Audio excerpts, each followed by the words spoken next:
Hello again, it's good to be with you. Now, the US election isn't just about politics. It has significant implications for businesses, the economy, and of course, working families across the United States. Progressive economic policies and state legislators are taking centre stage, driving change from the ground up. And joining us is Eskamani, and she's here to explore the ripple effects of the election with me. It's good to see you. How has the return of Trump's presidency shaped the US economy so far? It's early days. Well, thank you for having me. And yes, well, ultimately, our take is that the Trump agenda has no real plans to improve the lives of working class people.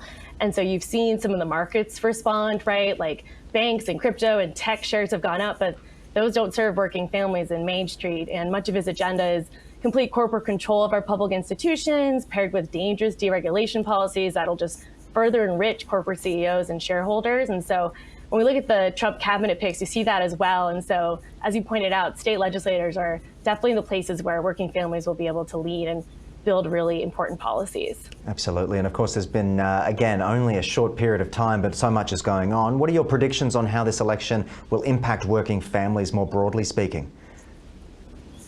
Well, as you noted, we are still waiting and seeing many things come to fruition. But if you look at Trump's cabinet picks, you'll see right now a group of CEOs along with corporate media personalities taking really essential positions in our federal government.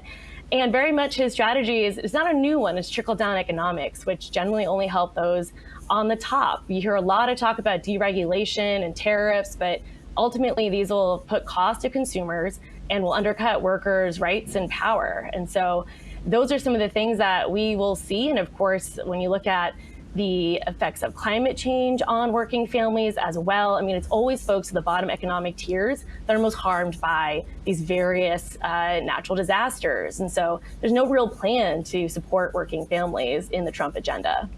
Okay, so what progressive economic policy issues were successfully advanced through the ballot across the US? Was there anything that could be said for that? Absolutely. And that is the unique thing in America, right? And I think it speaks to the Democratic Party and the reckoning that needs to happen when it comes to their allegiance to corporations over working people as well. Because yes, you saw a Trump presidency, but you also saw massive wins for progressive economic policies across the country, from things like paid leave to raising the wage to protecting workers' right to unionize, and of course, abortion rights. There were efforts to get money, corporate money, out of politics that passed. And we also saw efforts to protect public education. Those passed on the ballot as well. And so when you look at ballot initiatives, you see a lot of wins for these progressive economic issues that are really all about the states. And there are state legislators across the country also pursuing really robust agendas that center working families and protect consumers and bust corporate monopolies and really try to build economies that work for people in America through the states. Yeah, it's very well said. So how are the state legislators stepping up to lead this agenda moving forward?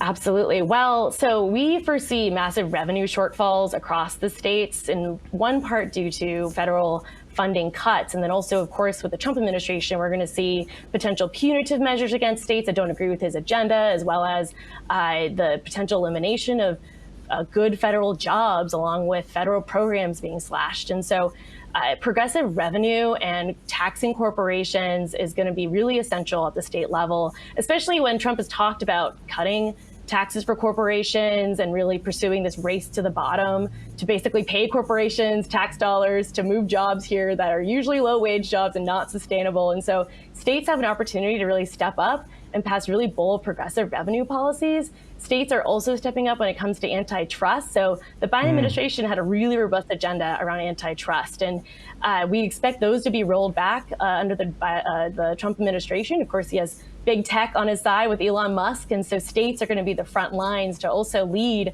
on antitrust and trying to build fairer economies that actually increase competition, which then empowers workers and consumers alike. Yeah, absolutely. Ida, you're obviously joining us from the US. I'm curious to know what the vibe or the feeling is across the country based on this news. We get it all through a lens where we are, but how's it all going? I think it's a combination. A lot of folks are shell-shocked, but a lot of folks, of course, voted for this candidate. And so the piece that we really sit with at State Innovation Exchange, and we organize people-centered state lawmakers who are really putting policy forward that leads to material gain to working families. Think things like affordable housing, healthcare, childcare. This is a network of legislators across the country we organize with.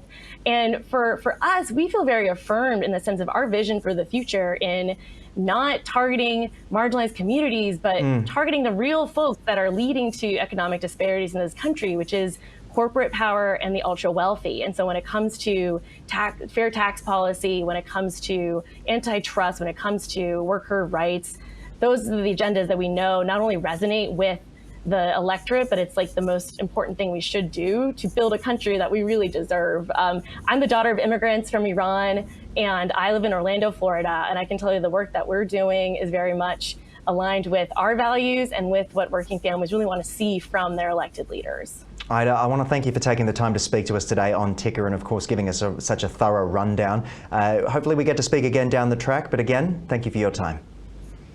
Thank you for having me. You're watching Ticker.